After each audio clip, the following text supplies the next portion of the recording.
জীবনে আর কি, শুধু কান্না, একা একা বহু ভাবি আর কাঁদি। দুনিয়াতে আসছি মা বাবার কষ্টের জন্য।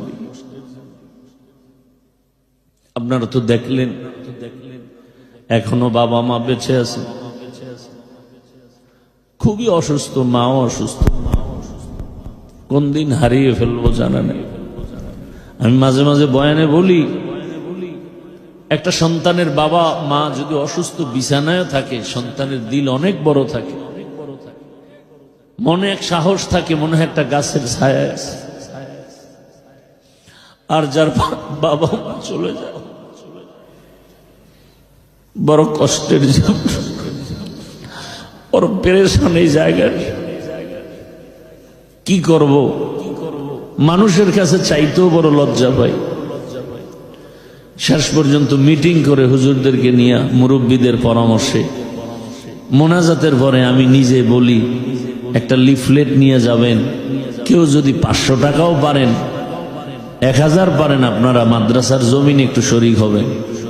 জানি না কপালে কি আছে, নিজের অনেক টাকা কামাই রুজি সব এদিকেই, নিজের চলতে অনেক ব্যাগ পেতে হয়, যা ভাষা নাই বুঝাবার। তারপর আল্লাহ পাক কত সম্মানে রাখছেন, আল্লাহর কি দিবেন।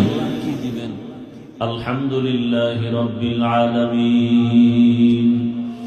আমার গুনার খবর আমার পরিবারে জানলে কেউ ভালো নজরে দেখতো না।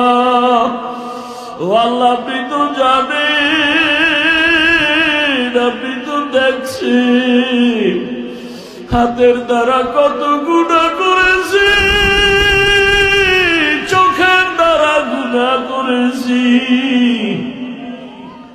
জবানের দ্বারা গুনাহ করেছি, অন্তরের কল্পনায় গুনাহ করেছি।